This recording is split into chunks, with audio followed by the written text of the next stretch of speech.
안녕하세요, 호입니다. 날씨가 매우 덥네요. 자, 오늘의 컨텐츠 로드바이크 설명회. 로드바이크란 무엇인가? 자, 앞에 보이는 자전거는 제가 타고 있는 팩터의 오스트로 뱀이라고 하는 아주 표준적인 로드바이크인데, 로드바이크는 기본적으로 포장되어 있는 길을 가장 빠르게 달리기 위해서 만든 자전거고요. 그렇기 때문에 불필요한 서스펜션이라든지 이런 부분들을 최소화하고 저항을 가장 줄이기 위해서 나오는 그런 자전거라고 할 수가 있어요.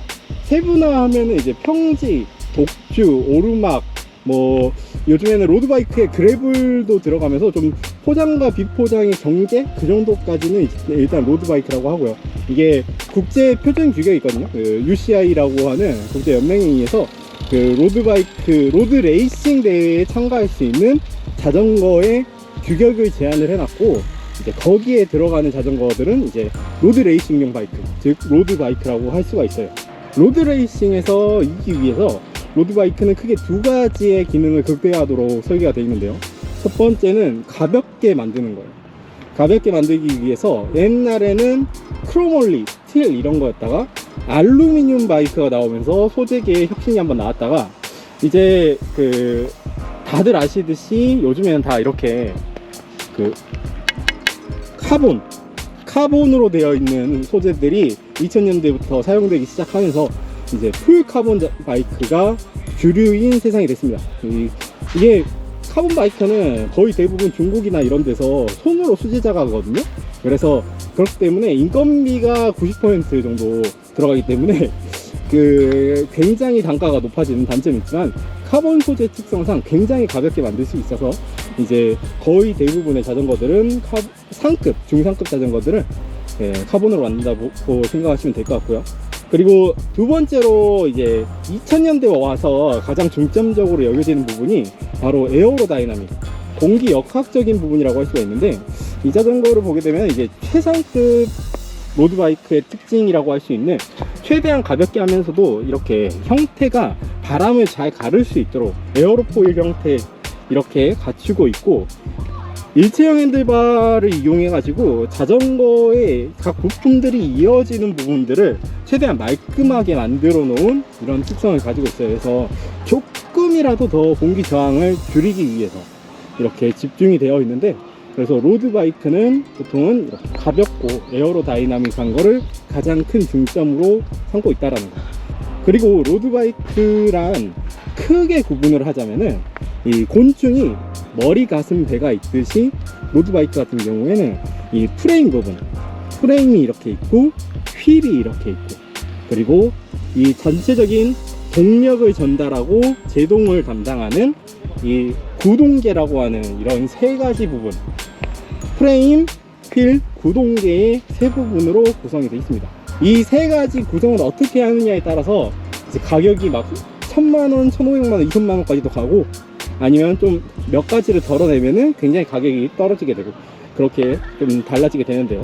일단은 이 가운데 이 프레임, 자전거의 메인이 되는 뼈대라고 할 수 있고, 이제 국제 규격에 의해서 이 두 개의 삼각형 구조를 가져갈 수 있도록, 그러니까는 이게 다 이어져 있어야 돼요. 이어져서 삼각형이 두 개가 있어야지 국제대회 로드 레이스에 참가할 수 있는 그런 바이크가 되고요. 이런 국제 규격에 안 맞추고 그냥 자기네들 경기에 나가는 자전거들이 있어요. 예를 들어서 철인, 아이언맨 이런 데는 그 UCI라고 하는 국제 사이클 연맹 규격을 안 지켜도 되기 때문에 막 요 썰고 없애고 막 그런 식으로 만드는 것들도 나오거든요. 네, 그런데 일단 기본적으로 국제대회를 나가기 위해서는 이런 규격은 지켜야 된다. 그리고 앞서서도 말씀드렸지만 최대한 경량화를 위해서 이 서스펜션이 앞뒤 어느 곳에도 없고요. 단지 이제 그 아까도 말했지만 조금 애매한 애들이 있어요. 인듀어런스 바이크 중이나 일부 자전거에는 또 서스펜션이 들어가기도 하는데, 기본적으로 우리가 일반적인 로드바이크에는 대부분 서스펜션이 들어가지 않습니다. 네, 그리고 대부분의 이 카본 소재로 만들기 때문에 그냥 전세계의 90% 이상의 로드바이크는 그냥 중국에서 만든다 라고 생각하시면 좋을 것 같고요. 그리고 두 번째로는 여기 바퀴, 휠셋이라고 하는데요. 바퀴도 이제 전체적인 성능이 굉장히 중요한, 특히나 에어로다이나믹적인 부분에서도 중요하기도 하고, 무게 절감 부분에서도 굉장히 중요한데, 이게 휠은 보면 이게 림이라고 하는 바깥 부분이 있고, 이 연결되는 스포크, 그리고 안에 허브라고 하는 이 세 개의 구성 요소로 되어 있고, 이것들의 구조에 따라서 가격이 또 달라지고 성능도 달라지는 그런 거라고 생각하시면 되겠습니다.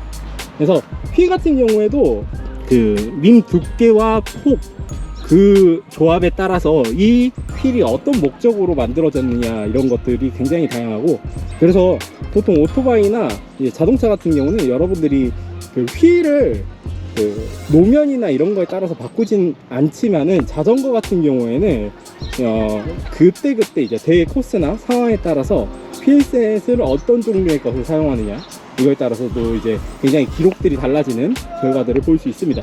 이 림 부분도 요즘에는 이렇게 다 카본으로 된 걸 사용을 하고, 스포크 같은 경우에는 아직은 알루미늄으로 된 걸 많이 사용을 하는데, 경량화라든지 약간 그 고급화를 위해서 스포크를 카본으로 쓰는 경우도 많이 있고, 허브 같은 경우도 굉장히 성능에 많은 영향을 주는데, 국내 조립휠이나 이제 몇몇 휠 같은 경우에는 상대적으로 눈에 띄지 않는 부분이기 때문에 허브의 등급을 약간 낮추는 경우도 있긴 한데, 아무튼 허브도 꽤나 중요하다. 이 안에 이제 베어링이 들어가가지고 허브 휠의 구름성을 좀 좌우하는 부분이라고 생각하시면 되겠습니다. 이제 구조가 디스크 브레이크로 오면서 제동도 허브에서 좀 받쳐줘야 되는 부분들도 있고, 뒤쪽에서는 그 힘 전달을 해야 되기 때문에 이 허브의 파워 전달 능력, 이런 것들도 은근히 영향을 끼친다. 그리고 이제 세 번째 부분인 바로 구동계, 이 레버를 이용한 변속, 제동, 그리고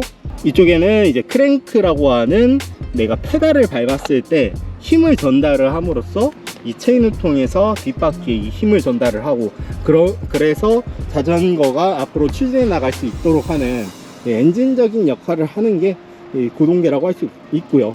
그 요즘에는 지금 이거 같은 경우에는 전동화 되어 있어 가지고 이제 무선으로 신호를 줘서 모터로서 변속을 하게 되는, 요즘에 이제 중상급들은 거의 다 전동화가 다 돼 있다고 생각하시면 될 것 같고요. 간혹 이제 감성 변태라든지 초경량화를 위해서 기존에 기계식을 사용하는 경우도 있는데, 요즘에는 어지간해서는 다 전동 쓴다라고 생각하시면 편할 것 같네요.